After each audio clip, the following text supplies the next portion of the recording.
That probably explains the high failure rate of Canadian companies in China. I will talk about some of the examples.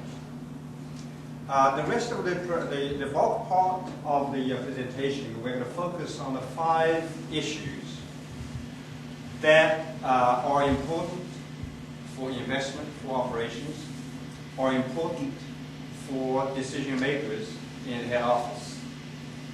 Market entry, how you're going to enter China. A good beginning is half of your ending, or you hope that you don't end, you're going to be profitable forever in China.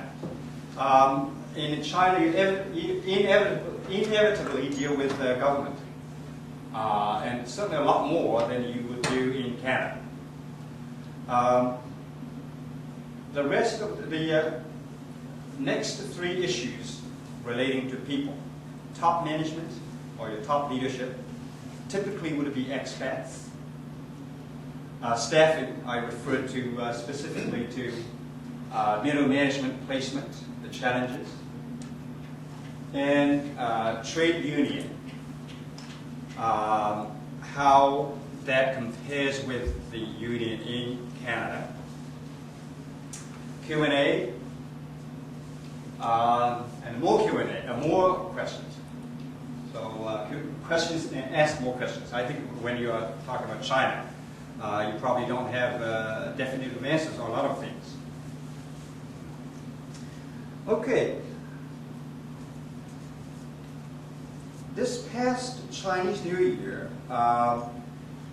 Japan's Prime Minister expressed his best wishes to the Chinese. He was the last state leader of G8 doing this.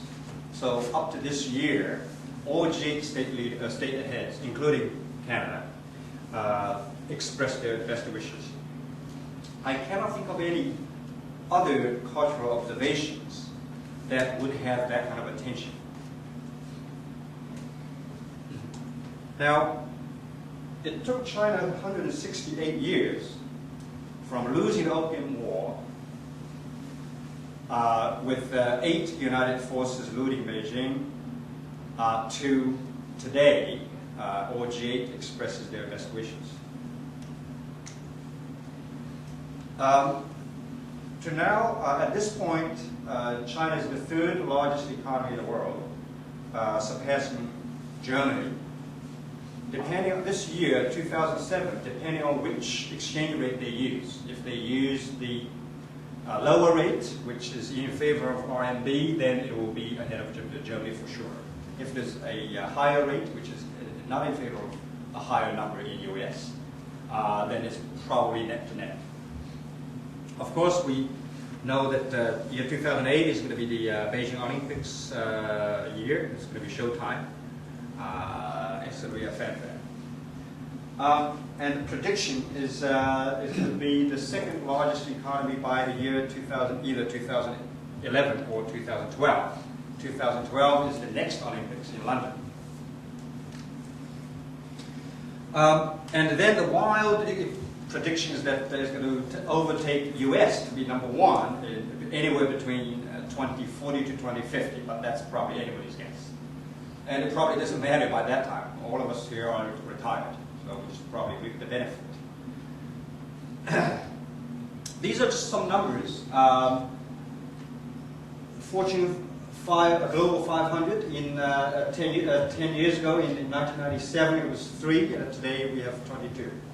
By the way, out of the 22, 20 carries the name China, either China, Petro China, China, Bank of China, Communication Bank of China, so on and so forth. So it does carry an implication that these are state-owned or with government backing, with good or bad. It could be a negative in the Western, setting. GDP this year, as I said, is going to be hitting 2.4 if it is the end of the year exchange rate. If it is the beginning of the year exchange rate, it's a bit lower than 2.4 US trillion. Talk about Olympics, 1996 was 16 medals, gold medals, and last Olympics was 32.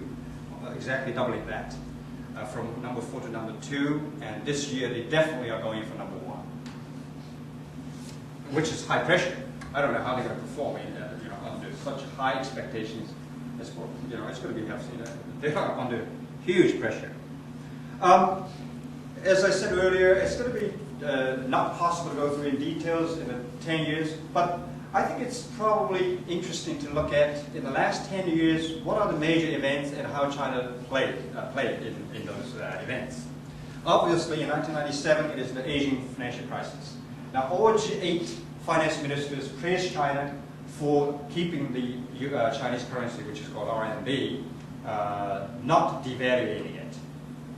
Otherwise, we would have not have an Asian financial crisis. We would have a world financial crisis.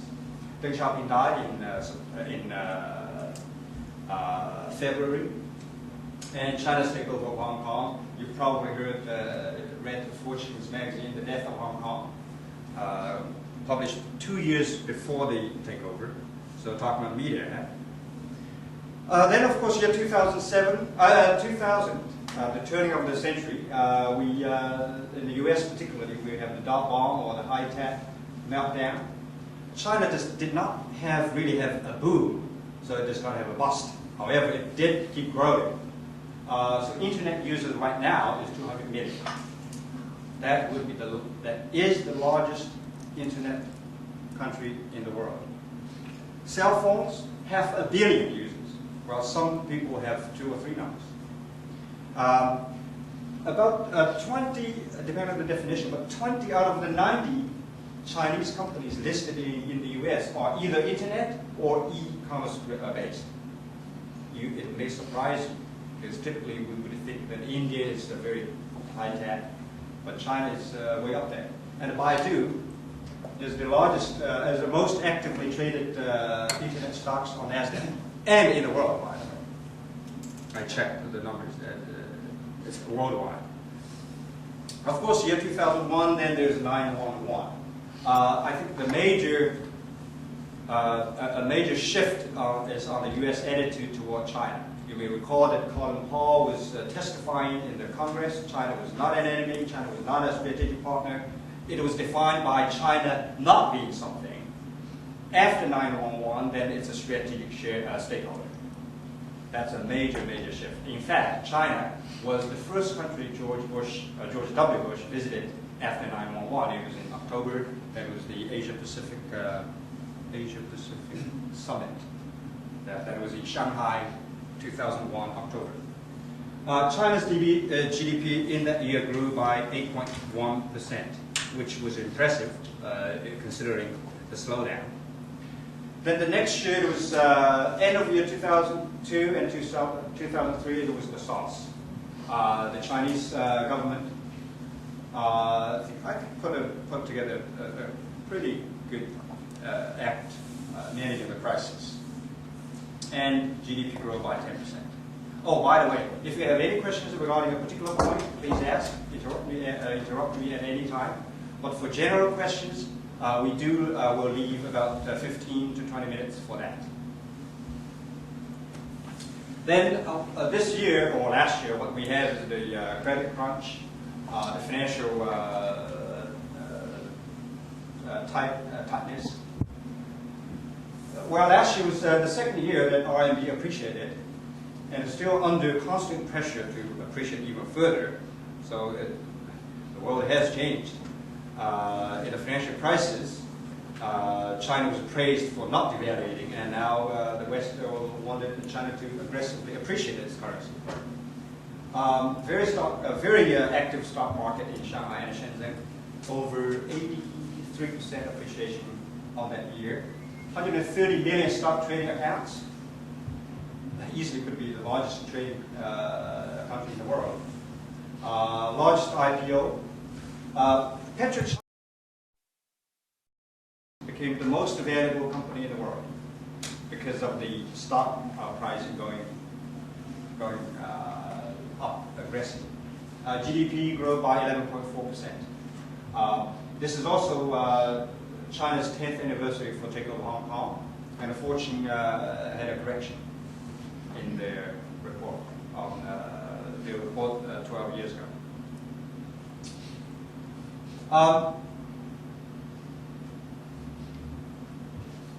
Just a quick point on the stock market. The total profit by the Chinese companies is 500 billion RMB. The trading fees and the levies that the traders spend is 700 billion. So they're spending 700 billion to chase 500 billion. It is totally out of grade. It is totally insensible situation. That is why Buffett, Li Ka-shing were commenting that there was problem. Okay, beyond these headlines, numbers, I think it is important just to quickly go through some important ideological issues, some important national campaigns, what is happening at the national level. One is the Chinese finally have a definition for their economy. It is called the socialist market economy with Chinese characteristics. In Deng Xiaoping's lifetime, he never uttered the word market economy, despite the fact that he was educated in France and he knew that capitalism is probably better than socialism. So that's a major shift, a major thing. Second is the definition of Communist Party. It's a one-party system. How they perceive, how they portray themselves is going to be very important. Historically, it has always been that the Communist Party is representing the poor, the proletariat. But they changed that to 3 representations, not going down to the details, the broadest of people's interest, which means rich people can join the party as well. It's a fundamental shift. Actually, this sets the stage for more political reform. They are talking about sustainable growth for many 5-year plans, but very specific and aggressive targets on these energies, pollution, and environmental protection. So they know that they're going to pay a big price for the aggressive economic growth. In the past, they were doing it at the cost of the environment. Social stability has always been stressed as an issue of national interest. So stability is very important. We're going to get back to these issues in the different parts of the presentation. It was the 2007 revision of the Constitution was the first time to clearly state that China is going to protect private property. No private land, by the way, in China. Nobody owns a single inch of land in China. It's all leased. Going global, that's a catchword for the business as well as for the government. Going global. They are going global. Lenovo is buying IBM. CNOOC, China Offshore Oil, was trying to buy Unico, rejected by the Congress in the US. They are promoting Chinese culture as the soft power. Soft power is a notion by a US professor, I think. Instead of measuring the hard GDPs and military spendings and so on, you look at the hard, which is the influential, intangible part. Peaceful uprising. It's also being repeated many times by the leaders. Although in history, there's no such thing as peace, uprising, coexisting at the same time. Political reform, that's what the Western nations would be very interested in seeing. It will be slow, very slow, at their own pace and steady. But I think they are setting the stage for that. I think a milestone event would be their revision of the comment on the Tiananmen Square. I think they're all working on that. A few business issues. One is full WTO compliance. They are close to that. And that's, I think some of the effects are going to be felt in the next few years and ongoing. So the business environment is going to improve. R&D is going to appreciate at least 10 years. If you look at the experience of Japan, South Korea, Taiwan, these export-oriented economies, the currency is going to appreciate aggressively for a decade at least. Japan, you can easily remember that it is 250. It was 250 in the mid-80s. Now it is 106 today. Disparity of wealth is going to be an issue. Urbanization, with Chinese characteristics. Typically urbanization meaning farmers coming to the city. That's what happened in Canada about 50 years ago. But in China there's also a massive consolidation of, or demolishing of, villages and moving farmers into city-style communities. Massive. The rhetoric is to construct socialist new countryside. Well, it's as political and a rhetoric as it can get, but the implication is huge on millions of people. And it's already happening in Jiangsu and Zhejiang and southern China. Now, the implications for fast-moving consumer goods companies are significant. I used to come from that background. Suddenly, these farmers are accessible to your products because there are supermarkets instead of mom-and-pop stores that you cannot deliver. Now they are living in buildings and with the supermarkets downstairs. Huge implication. And from a human rights point of view, it's a pretty daunting task. You are just tearing down the houses and move everybody into the apartments. Aging population, year 2007 was the year when over 10% of the Chinese are over the age of 60, or older. So China is getting older before it's getting rich. You have a 4-to-1 family structure: 4 grandparents, 2 couples, and 1 kid. The financial burden and the burden on the welfare should be huge. It's also going to challenge the Confucius family value. You have a kid for retirement. Your kid is your best bet for your retirement, but it's getting thinner. Anyway, this will have business implications. All right, quickly look at what Canada has to offer to China. If we look at the strategic fit, it's probably difficult to look for another country with the size of Canada having so much to offer to China. And of course this presentation is not about this, but I just go through these headings. If you look at energy materials, China is now the driving force behind the oil price. Environment, green Olympics, how they're going to do it green, whether they either by planting trees or painting. Infrastructure is going to be big. They were rebuilding, upgrading, and building new infrastructures. Massive. Canada is also upgrading our own infrastructures. Social welfare is going to be a daunting task. Well, this was the reform, one of the 5 reforms that Premier Xu Rongqi failed on reforming social welfare. And Canada certainly has a lot of experience in that, particularly taxation. Agriculture, this is probably not being perceived by a lot of people.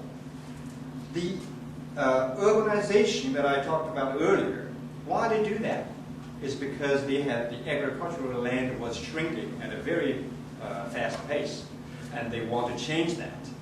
So 30 years ago, they were cutting these land into little pieces. Now they are putting it together. Canada's advantage is to have large-scale agricultural activities. China is doing that. Is putting lands together. So I think that's the way that I look at it. So China's landscape literally is going to be different, the agricultural land. Again, this presentation is not about this, but it's quite exciting to look at what Canada has to offer.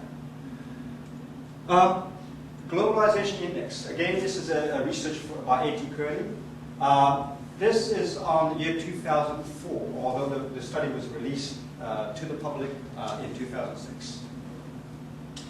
The research looked at 4 dimensions, highlighted by different colors there, measuring the degree of globalization of different countries. Altogether, they measure about 78 countries. And I just list top 10, and then see where China is. Canada is number 6, but if you look at Canada, it's a very interesting pattern. You look at B, C, and D, we are in top 10. But then when it matters in the economic integration, we are 23. So we are good people, we are active in the international affairs, but then our economy is not that global. Another interesting figure is US. The only, in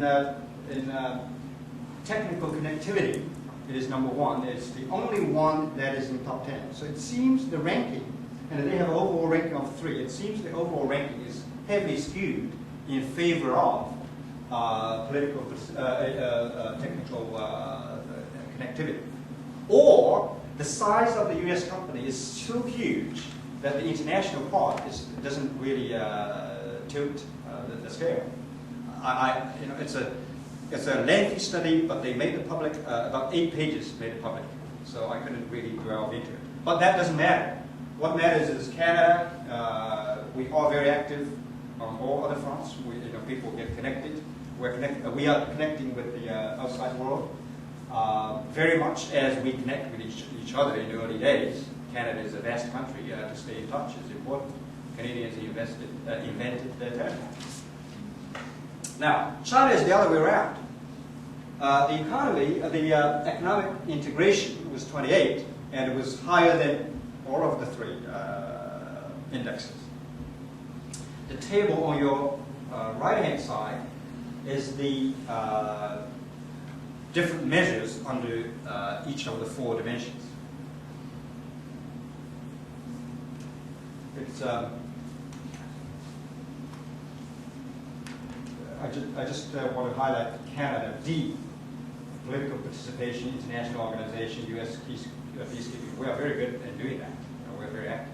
We have good. We have some very significant goodwill in the international community.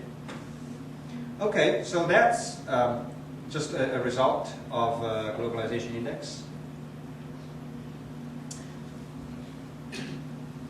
Canada's China Asia Pacific initiative dating back to 1994 under Jean Chrétien's government. Last trip was led by Minister Peterson. I believe that was warm-up before Harbour. But the recent Sino-Canada relationship was cooled down significantly by Harbour. And out of the G8, Germany and Canada were on a cool sort of stage with China. Provincially, DC is very serious on Asia Pacific. It's called Asia Pacific Gateway Initiative. Gordon Campbell was talking about 13 billion already spent. There are some number that says it is 14 billion, but whatever it is, however billion it is pretty serious money. And Campbell's recent trip, I believe it was in November year 2007, just a few months ago. So Canada is very active. Canada is ranking the 6th most global, highest globalization index country. But in real life, it's a different story. These are just a few examples of Canadian, high-profile Canadian companies failing flat out in China. Royal Bank of Canada, they downgraded their presence in China to a minimum. Whether they probably, I try to get what is the minimum, their presence to a minimum. Do they retain an office? But anyway, they came back big time in 2006. That was 10 years after they almost closed down. Sunlight, that's my ex-employer. We closed in 1998 with a $6 million write-down. If I have a number, it is public, the information in the public domain. Lassonde, that's another juice company in the East with the brand of Rougemont. Closed down in year 2003 with 13 million write-down. Seagram, Seagram's apple cider, their beverage side of the business. I used to know their director in Shanghai. I was visiting their factory, but then about 7 years later, when I came back to the same economic zone. My company was happens to be located in the same zone. Actually, was next to the lot. Then I saw that Seagram disappeared. They closed down. Still, actually, consumers they basically defined apple cider industry in China. Still now, if you talk about apple cider in China, they still remember Seagram. Very much like GE toaster. GE has terminated toaster for 30 years, but if you think about toaster, it's still GE. But it's a pity that it's a joint venture with no general manager. They cannot agree on a general manager. So the joint venture was in operation for over 10 years with no general manager. Alcacam closed down in 2005 with 6 million right now. Now, a recent article in about a year ago in Maclean's. This is the title: How to Lose Your Shirt in China. Well, Maclean is not known for its being modest, for being low key. Their titles are pretty radical. Lawyers are crooks, for example. Well, the subtitle is, you can read yourself, that's the subtitle. And then these quotes, I'm sure Jan, you probably know the Javet Leroy name. The quotes, I find that Canadian media is certainly negative on China, but the way that they portrayed the negativities, it's a loser type of mentality. We were screwed up. It was all the other guy's fault. And to a large extent, it's the Globe and Mail's approach as well. It's like small guy get locked, losing, which shouldn't really be like that. But that's the quotes. It's pretty scary stuff. Now, it's not really unique to Canadian companies. This is the companies that I work for, and I use different colors. If it is in red, it is in loss. The China operation is in loss. If it is in blue, it is okay. In blue, it is okay. Sunripe, as I said, is closed down. Coca-Cola's largest bottler in China that I was seconded to, Coca-Cola was blue because Coca-Cola was making money by selling syrup to the bottler, but the bottler was losing money big time. Van Miller was losing, never made a cent before it was acquired by another Italian company. Sado closed down. Vitasoy, the year I took over, was in big loss, and in 3 years we turned it around. So it's not really unique to Canadian companies. At least the companies that I work for are in pretty tough shape. I hope it's not because of me. Or at least I managed the term. I walked out of China with a profitable company. Well, if you really think about it, in Canada, the failure rate for startup is what? 95%? In the first 2 years, it's 95%, or way over 90% for sure. Now, in international business, we know that if we go overseas, the failure rate is going to be higher than in your own country. So, China is changing and adapting. I think it is also, Canada needs to look at how we change and how we adapt. The world is not going to change and adapt to Canada. We have to adapt ourselves. And as much as a lot of businesses get burned, don't like China, never going to go back, and so on. But as a nation, as a country, are we going to be insulated from China forever? I don't think so. In fact, if you look at the business statistics in the recent months, in 2006, 2007, the Western provinces' weight in the Canadian economy is higher than ever before. And that trend is going to continue. That's because of our access to Asia Pacific. And the heartland and east are going to be less important. That's the trend, the general trend that probably will not be reversible. So I think, for Canadian businesses, it's not really a question of if, it's a question of when and how. And if the when question is now, then it remains how. So that brings us to the 5 issues for decision making for how we manage our operations in China. Whether you're at the point of going to China or you already have an operation in China. Now, first is entry strategies.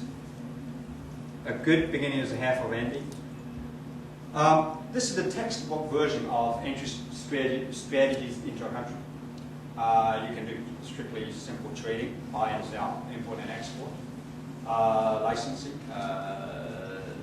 typically involves technology transfer. JV, wholly owned foreign enterprise, mergers and acquisitions. Although in the textbook, joint ventures, the last 3 would be sort of equity. It's an equity participation.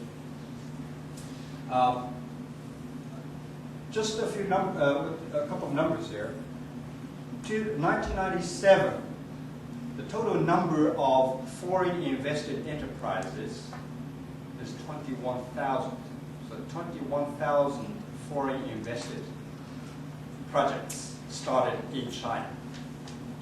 And in last year, it was over 27,000. So if a few Canadian businesses close down, in the scheme of things, doesn't matter a bit. US dollars, the foreign direct investment in the US last year is almost 75 billion. Depending on the number in the US, China could once again overtake US to be the largest net recipient of FDI. Now, FDI does not include the stock market. If you move the money into the stock market, that does not account. So it is foreign direct investment, investing in in business. Am I right? Do I still remember that correct? Yeah.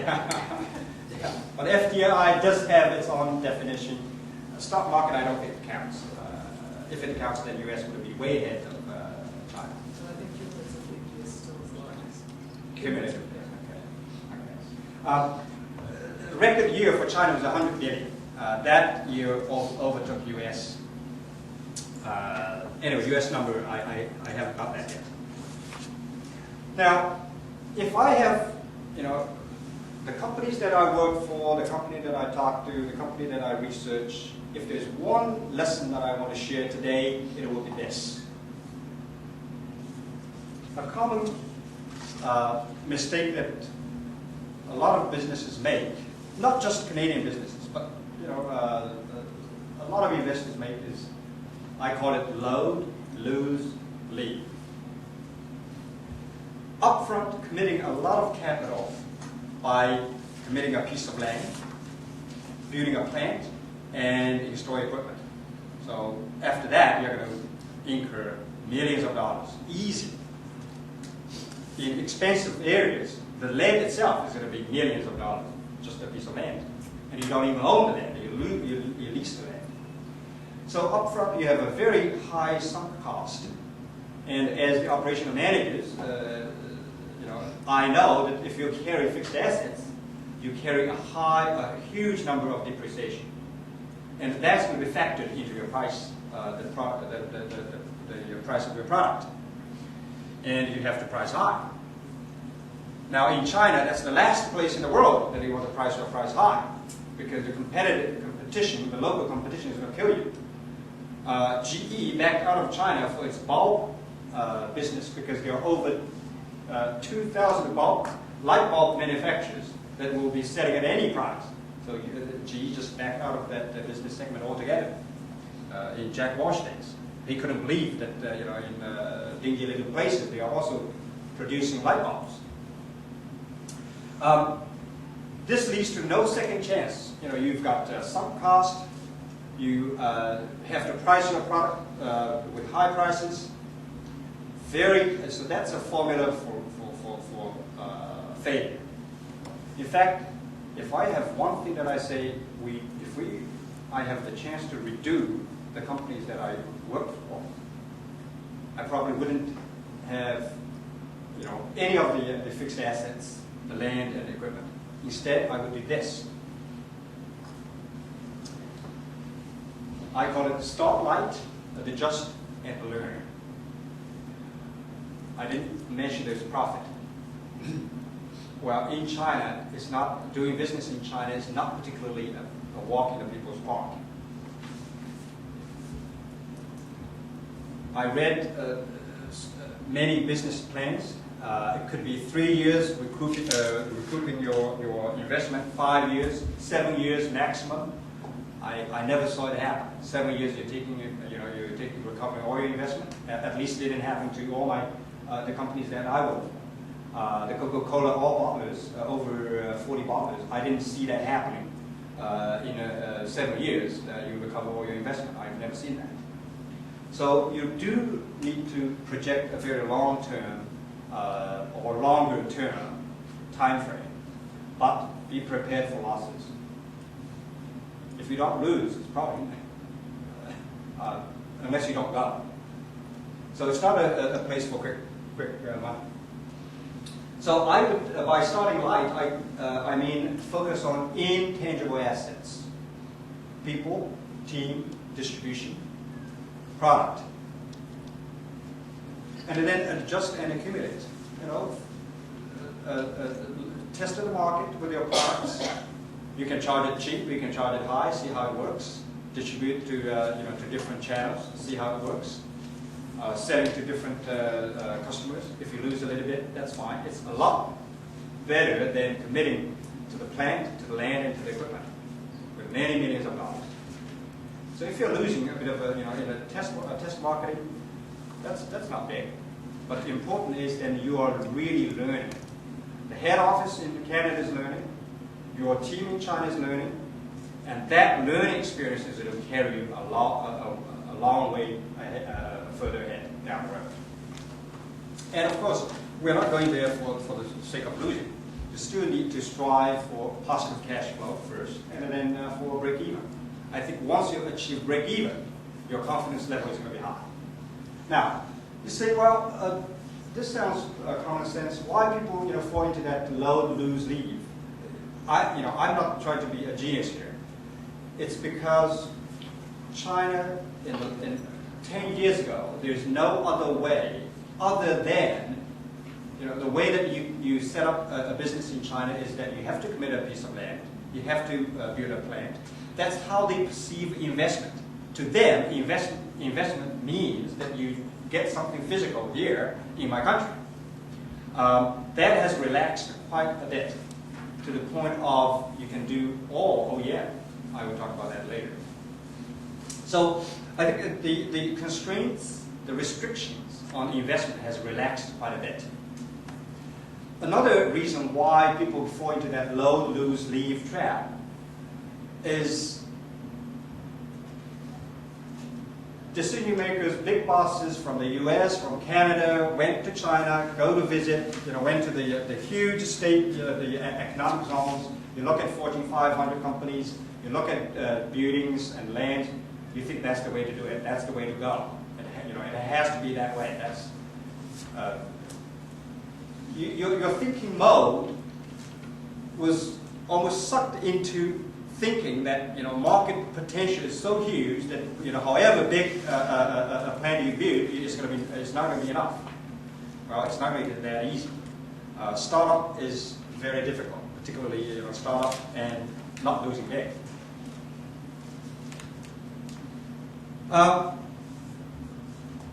More practical for Canadian companies. Canadian companies, we are in most cases we are not to the scheme of the U.S. multinational companies.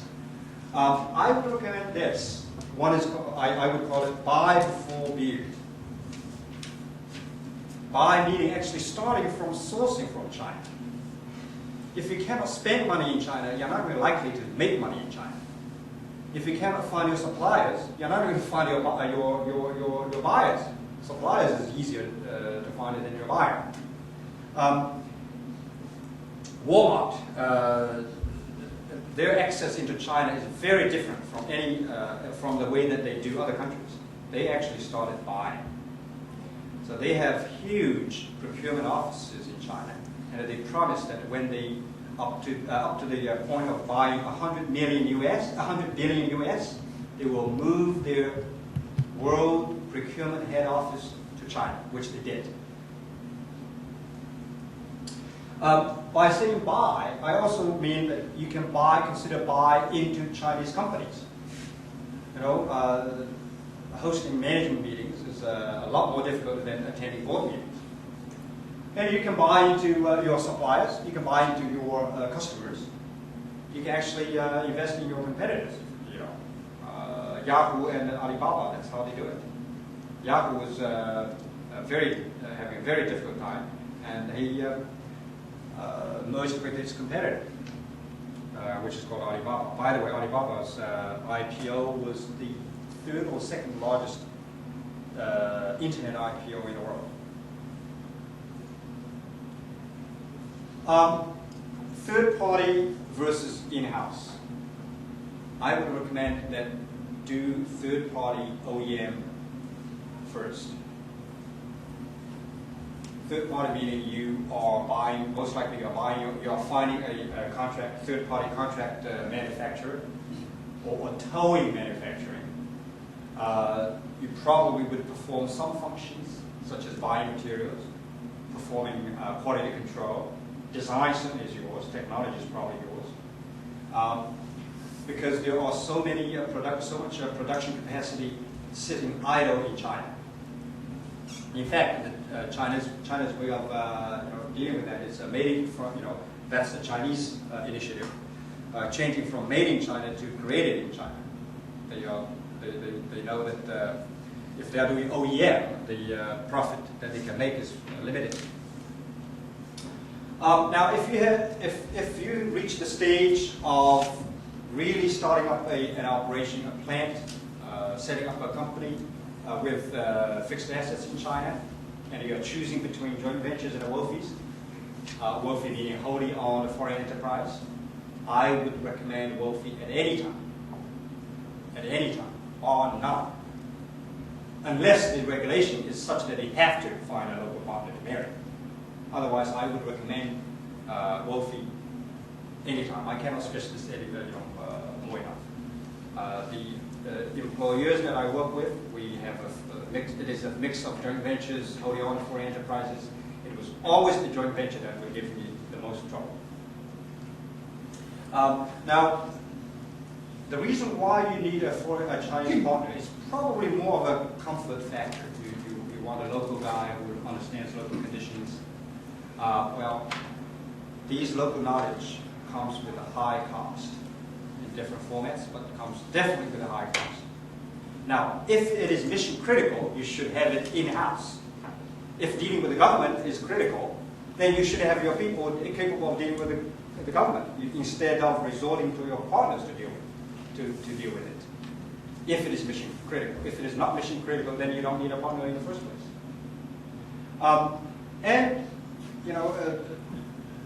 you get into joint venture because the partner delivers certain mission-critical functions, probably distribution. You may think that your Chinese partner knows distribution better than you do. It never happened to me. I've been in distribution-driven business, fast-moving consumer goods. Distribution is critical. I've never seen a Chinese partner understanding distribution. To the degree of Coca-Cola, to the degree that Starbucks understands. Forget it. Okay, enough fun on the interest share strategy. I'm trying to dash a little bit, but it's a serious decision. It's investors' money at stake. Yes, please. Hi, thanks, very interesting. I just wanted to ask to get a bit qualification on your comments about working and terms of investing in companies, like a share of them or taking over them. And this may segue into what you're about to talk about, because there's concern by a lot of foreign investors in, say, Russia about the rule of law and the politicization of the law to further government ends, and how, you know, one can be shafted after a nice walk down the garden path. So, and I know in the history of China, it's very long and dynamic in terms of rapidly changing in terms of the capitalization.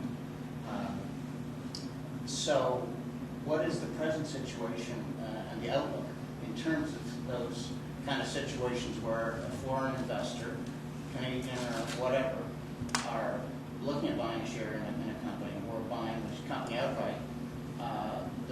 The likelihood of say, the partner, the people in the local company getting together with the governor or the mayor or whoever, and trying to wrest control secretly, or, you know, in some underhanded way. Because that's always an issue, right? Well, earlier you were talking about Russia, China. I don't think there's any parallel.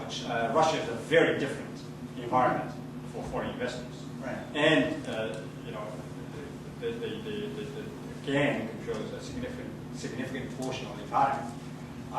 China has the one-party system, but very stable political system, and the government is very determined in improving investor, the foreign investment environment.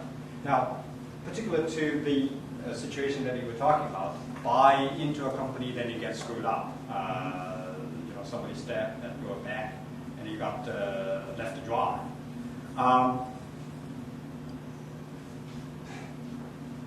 I guess it's, I don't know if there's a matter of when you, before you get into it, you judge the situation. Getting screwed up. It's probably happening in China, in Canada. You know, investors get screwed up. Deliberately, you know, collaborating with the government and deliberately doing this. Yeah, there are cases. I wouldn't say that it's not, you know. But so I take it that It's if you take the regular, you know, due diligence, then most of the time it's not going to be a problem. So yeah, it's a risk that you would have in Canada as well.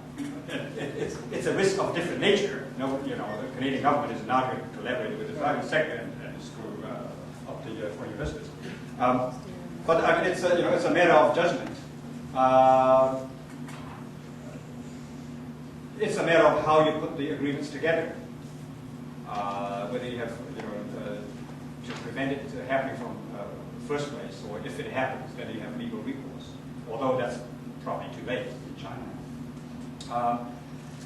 So no, I would probably say the environment for foreign investors, for foreign investment is improving. That kind of incident did happen before. Probably less of the, fewer of those cases are going to happen. But I don't think you can immune from that 100% in China. Right. If you are dealing with very low-level local governments in the remote areas. So I think you need to be careful. thank you. Excuse me. Yes. Isn't this a fairly wide, well, I don't know how widespread it is, but a problem, the government and private enterprise relationship where you're dealing with government and there are government-owned companies involved that are going to be privatized. There seems to be, certainly in my experience, I don't know how to deal with this conflict of interest, because some of these people working for the government are hoping to acquire some of these companies and some of these assets. Yeah, it's a good question. I think in the interest of time, we need to move ahead. If we have time at the end, okay, we can come back to this, because we have other 4 topics that are pretty, I think it is important. Which brings us to the government relations. In China, as I said earlier, you deal with the government a lot more than in Canada. Just a quick sort of quickie on the system. it's a one-party system versus free, government of free election. So in China, feel free not to reject your government. You feel free to love it. But actually, in China, it's stable government for the last 30 years. And up to this point, the transition of power has been very peaceful, from Deng to Jiang Zemin to Hu Jintao, that's more recent. And the rumor is that who is going to hand over to Xi or Li Yuanchao or Xi Jinping. Those are the two that would be the successors. That's probably a rumor. Although on these things, Western rumors really got wrong. A point that I want to highlight today is the difference between the media-government relations in China and in Canada. In Canada, media is the government's watchdog. In China, it is the watchdog, except the government is the dog and is watching the media, rather than the other way around. And so, in fact, if the big dog barks, the small dog would woof. So the party is really, and that's an open line in China. Media is the party's tongue and throat. So media has, they cannot say whatever they want to say. And a practice is that, a norm practice is that the major media companies would have to report their monthly focal points, put it in writing, give it to the central government, what they're going to do next month. And in the WTO, what China insisted on keeping the restrictions is on the so-called cultural industries and the cultural products. And media happens to be falling into the cultural industries. So you cannot, as foreign investment, you cannot go there and set up your own TV station. Or, in fact, printing your own book. It is not allowed. Including textbooks. I think we need to move a bit faster.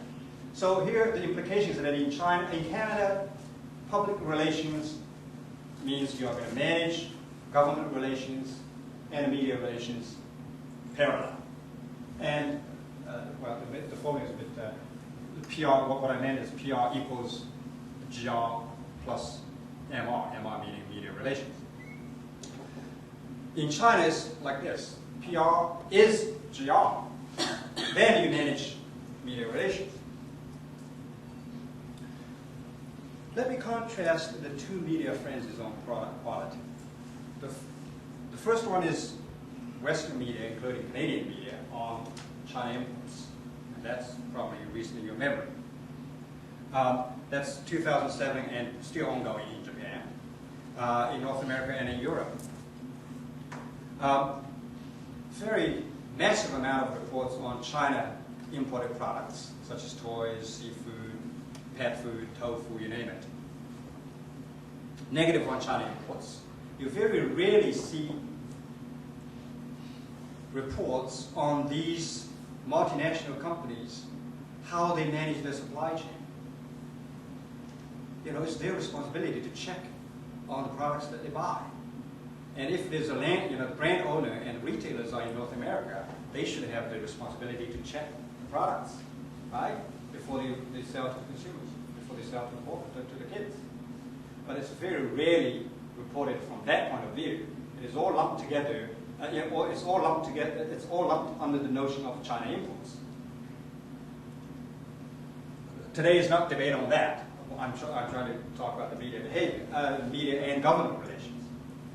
So the media with massive reports triggered government actions. That in BC, in Canada, there is a review. In fact, there is an initiation on quality inspection at point of imports, which is going to be very tedious. It's going to be very high cost. Which is what it means is essentially to inspect all the quality imported products from every country. Although the focus is going to be in China, on China products, but at the point of imports, is going to inspect all the products. Right now, there's no such practice. In fact, probably out of wet is the Obama campaign team's clarification that there's rumor that the U.S. will ban China imports altogether. probably recall that in the early part of the campaign team clarified that that's pure media speculation. So it is really the media, under the pressure of media, the government would have to take action. Mattel, that's just a media reporting issue. If I have time, I don't think we have time to talk about that media behavior. Now, by contrast, there is also another media frenzy on product quality. And that this time it is the Chinese media against foreign invested enterprises. And it's in 2005 for 3 months straight. Again, it is a massive amount of reports on the product quality. And it's all media. It's big dogs, small dogs, all market. Companies and issues exposed. These are the high-profile companies, Nestle, Vitasoy, that's the company that I work for, and I was in the middle of this media crisis. Häagen-Dazs with the Bright Dairy, Johnson & Johnson. Now, if you notice, all these companies are based in Shanghai. All these companies are foreign invested enterprises. What's going on? Well, the background is the government reform. Part of the government reform, well, they're still talking about it today, as of yesterday. Government reform is that the product quality responsibility is going to be shifting from Ministry of Health to the National General Quality Bureau. And Shanghai was the first one to do it, according to plan. But in the central government, there are fractions who don't feel happy about it, because that's a shift of power from your department to another. And certainly you're going to have people who are not happy about it. So the status quo fraction got an upper hand, and they directed the media to do accordingly. And so you've got the results, which is the media is going to be negative, and then the media is going to be reporting on Shanghai-based companies to prove that this move is wrong. So in China, it is media, government directing media. Okay. So I think that that's when you're handling public relations in China, that's a point to remember. Now, if you're dealing in China, very inevitable, you have to deal with the B word or the C word. B word meaning bribery, C word is corruption. Canada is one of the cleanest countries in the world, but we are also known for keeping bribery criminals. You probably know who I'm talking about. Brian Mulroney. Well, in fact, the 4 of the top 10 bribery criminals are in Canada, including the top 1. Anyway, in China, corruption is rampant. It is a serious issue. The party is dealing with it. The party appreciates the seriousness, the severity of the issue, is dealing with it. But for us, operational guys, it's a question of whether you do it or not. And my recommendation is don't do it. You get into a vicious cycle of bribery. It's going to be infectious and addictive internally and externally. If you start doing it, your subordinates are doing it. And the whole organization is talking about bribery. And externally, if you're bribing this guy, the next guy is going to demand bribery as well. It's bad investment. You're bribing one guy, this guy leaves, and then you have to start all over again. And the turnover of officials in China is very high, so you probably have to start over pretty quickly. And it's causing tremendous internal control problems. You're cooking your account.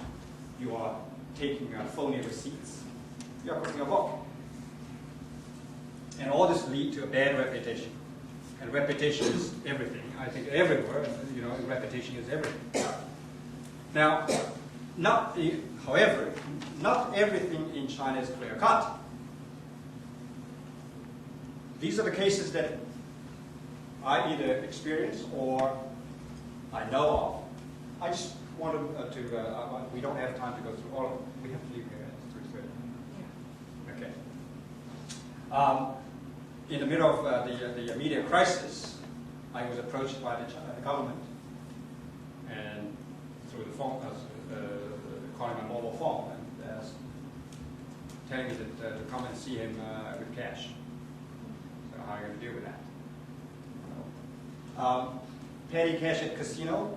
There is a real estate developer receiving Chinese government, accommodating Chinese officials in Las Vegas.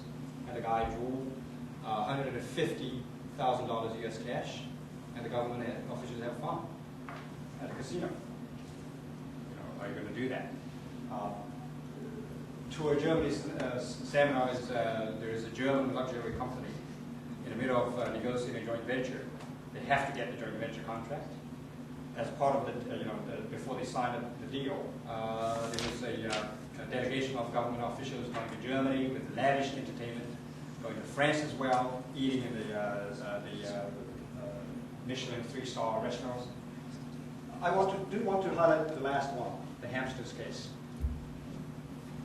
One of the companies that I work for, the China president, just moved from another country to China.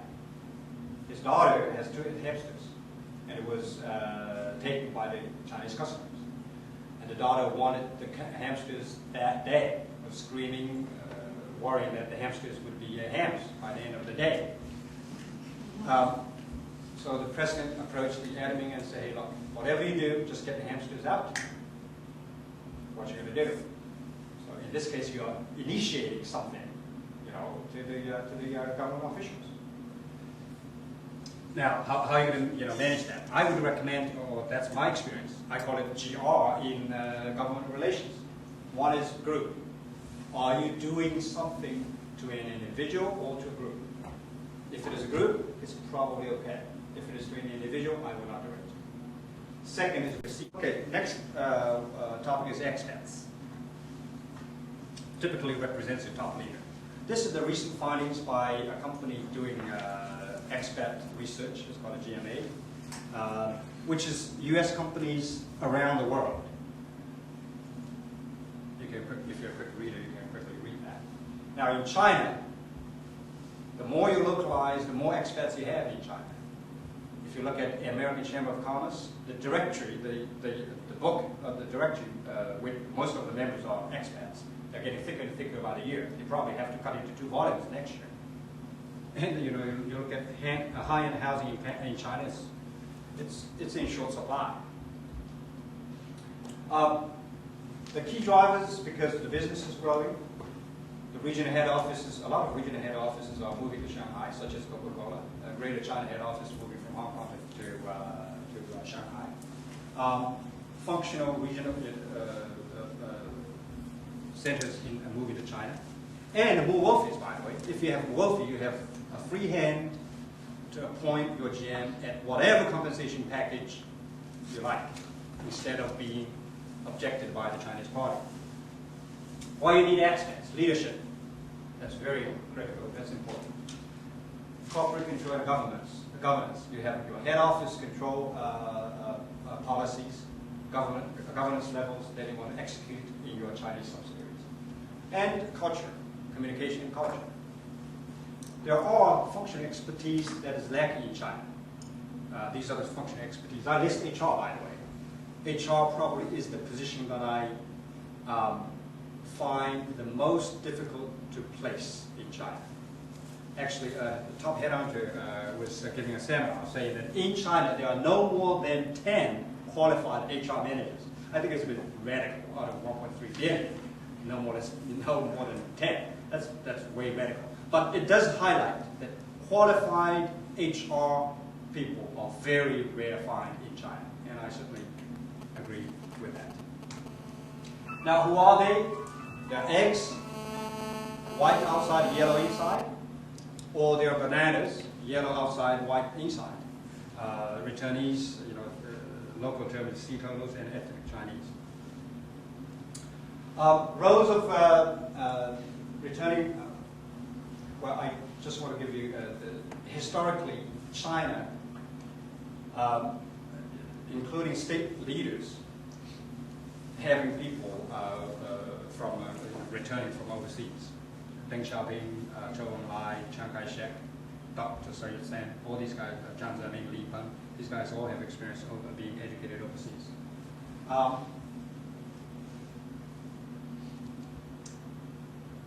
Localization.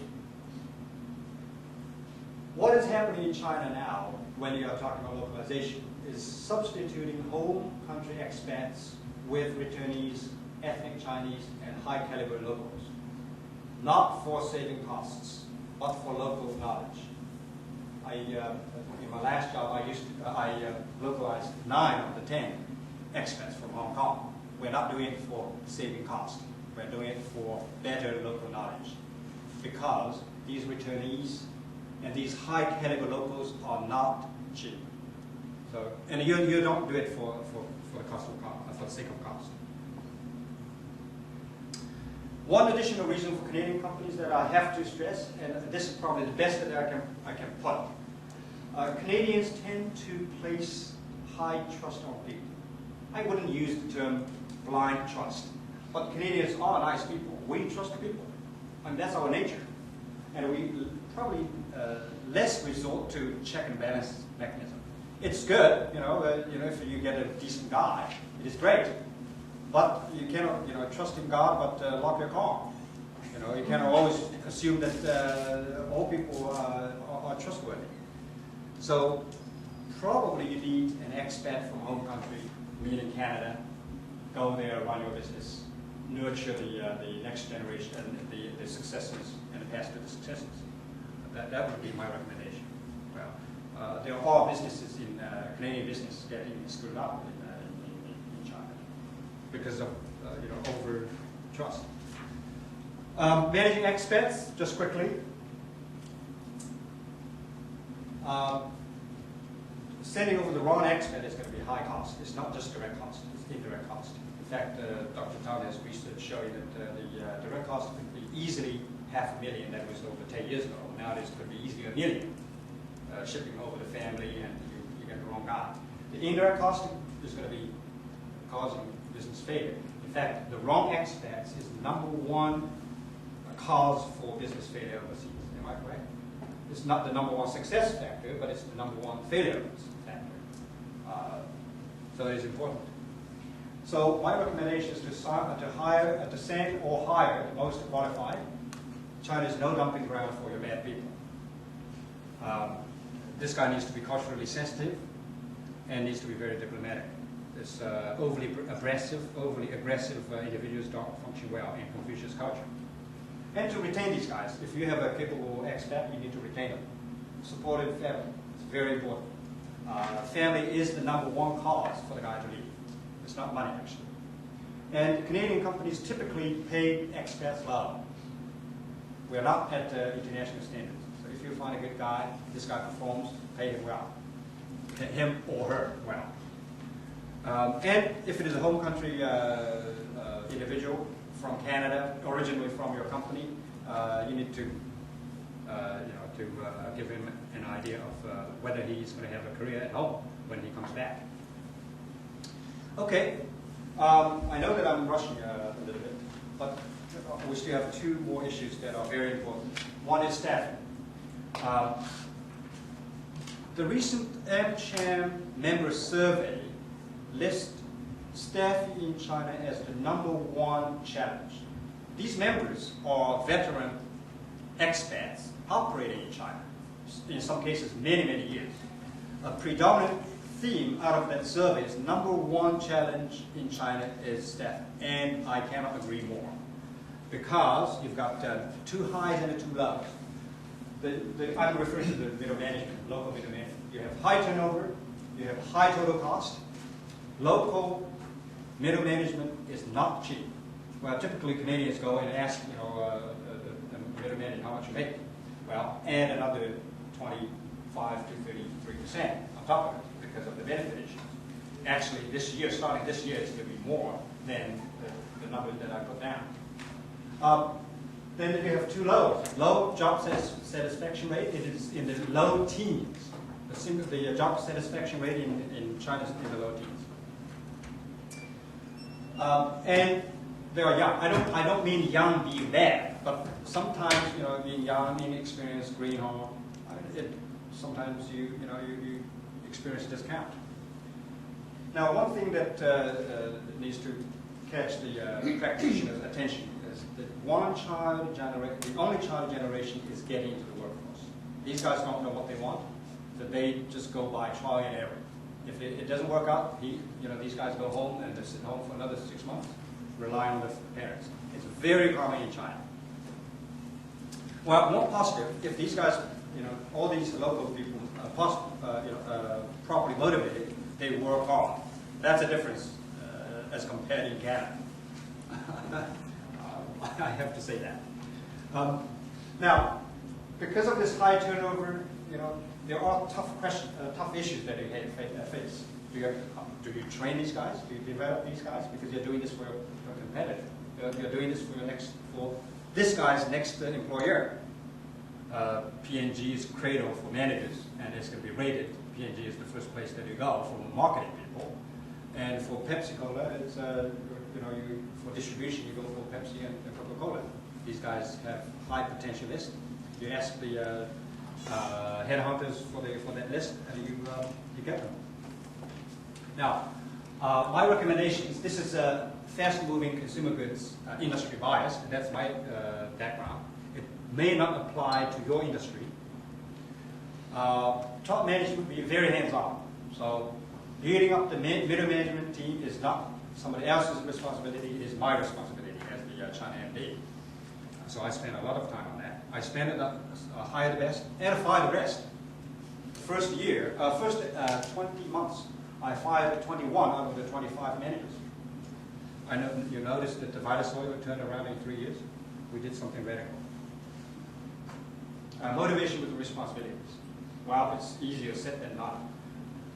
When you want to sell this position to a highly motivated people, you really think hard whether this position is good enough for him or her, right? So actually, it's a very good review exercise.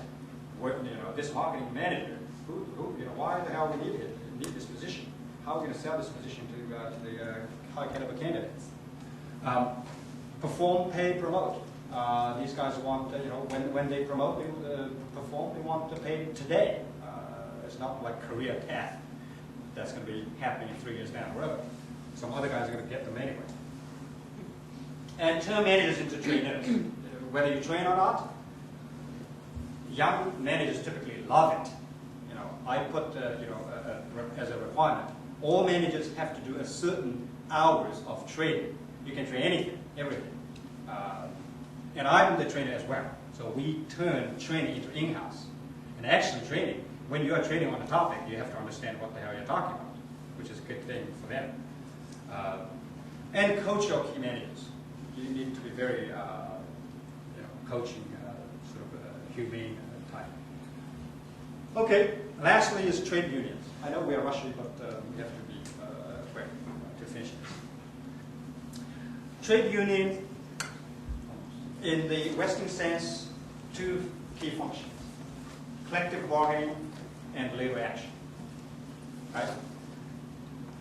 Now in China, the law says the duty, you can read it yourself, it is a mouthful. But then the working principle is harmonious and constructive under the party's leadership. And the law is that if you have a company with over 25 employees, you must have a union.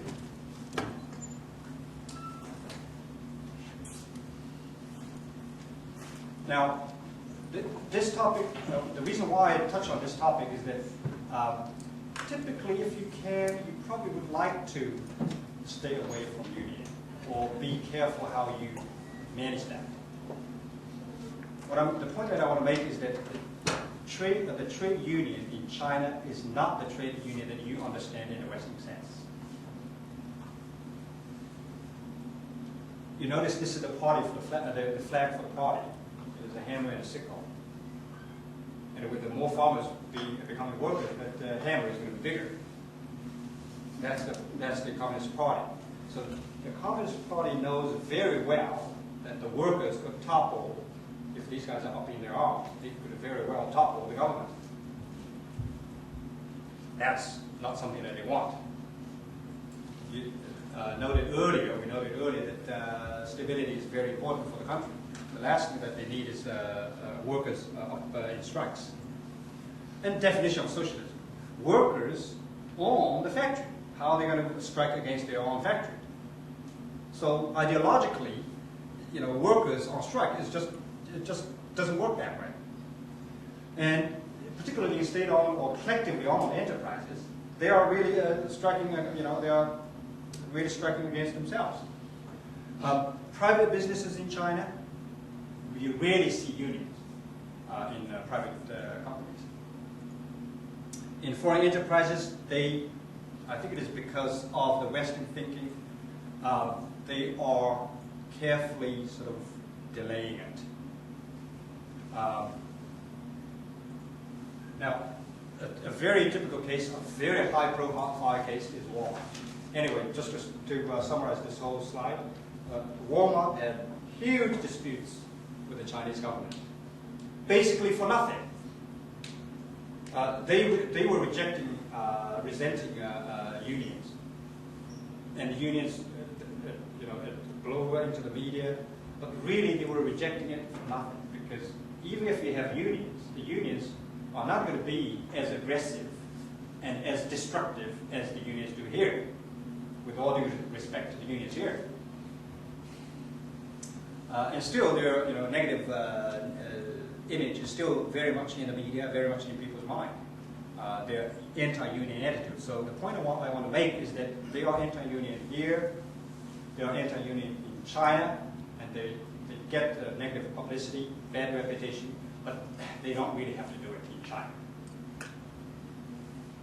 Okay, just summarizing today's presentation. China is a difficult place for Canadian businesses. We need to learn from our failure. There are more entry strategies, options available, that's the first topic. In terms of bribery, I would say be as red as your maple leaf and go green. In media, get the dragon's head, the tail is going to follow. If you can manage the government, you're going to be okay. And if expats are costly, but if you think expats are too costly, try weak leadership. Get your top guy in China is very important. Staffing is very challenging, but then where is it? I mean, in Canada, we also have staffing people challenges. Probably my number one issue is that on Sunday, if I phone around and nobody's answering the cell phone.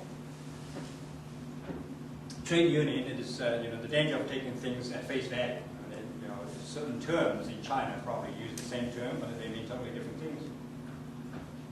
Okay, so this is my presentation. I know I'm rushing. In some points I would have more time explaining it, but I'm glad that I covered all the points.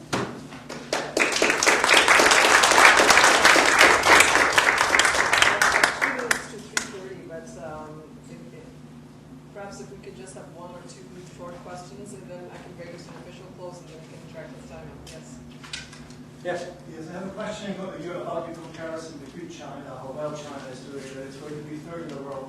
Have you ever considered Europe, the EU, as a market? It's 550 million people. Or in comparison of Germany, it has 70 million people, but it's the second largest or third largest economy. How would that comparison work out if you incorporated the EU in your comparison? EU combined is going to be bigger than Japan, if I'm not wrong. So EU combined is going to be bigger than China, no doubt. Secondly, on per capita basis, China's 2007, well, not, I probably need to quote 2006 numbers. China is 78, if I'm not wrong.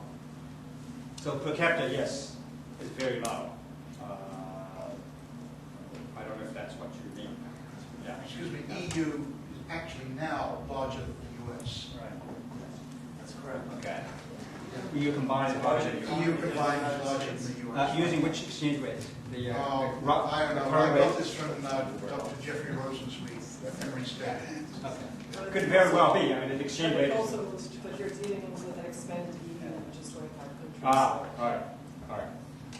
Yeah. But the discussion was that it is as much one economy as the United States.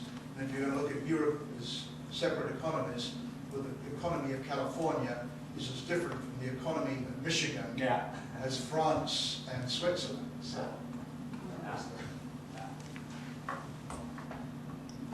can I come back to my earlier question? Yeah, okay. Sorry, it was the one about the conflict of interest in government, with government employees, with government, concerning government-owned companies with their hope of acquiring either the company or some of the assets in privatization. I'm having this no idea how to handle it, and I understand it is very widespread. Privatization. The fact that some companies are going to be either privatized or partially privatized, but they're government controlled, and the people within the government are hoping to, as they get privatized, they're going to be out of work, and they're hoping to acquire bits of these companies. This is not something you've come to us. But I don't know if you are referring to what the former Soviet Union experienced in the privatization process. A lot of people just got the assets and got rich. In China, it's a different type of privatization. They are selling shares in the stock market, so it's a lot more orderly. The severity. In fact, I don't even think that things happened in the Soviet Union is happening in China. People are saying that individuals are taking advantage of the privatization process. Companies that we're trying to deal with that we know are going to be at some point in the not too distant future broken up into much smaller entities and be privatized, and it won't necessarily, because they'll be that small, won't necessarily be through the stock market. And some of the people within them are dragging their heels, trying to keep the companies from growing because they have a vested interest, because they want to acquire them. China's hand on state assets is, I think, is a very tight end. They have the State Assets Bureau managing that. Privatizing through the stock market is very orderly. In fact, the complaint is too slow. They're still controlling a large share of the listed companies. I guess we need to wait and see, if that situation would turn out. Yeah. I'm not familiar with that situation. I think if I can bring this to an official close, then Simon definitely will be around for a little bit to answer your questions. Also, the video of today's presentation will be made available on the Pacific Region Forum website. So you're certainly encouraged to log on to that, because I didn't see anything taken notes at this presentation. In a video online, would they be able to see the notes? Yeah, so That's great. yeah, so Edith will post that, right? Okay. So I'd like to thank you very much, Simon, for the presentation, and you definitely will get a very high grade for your presentation. Oh, that's great.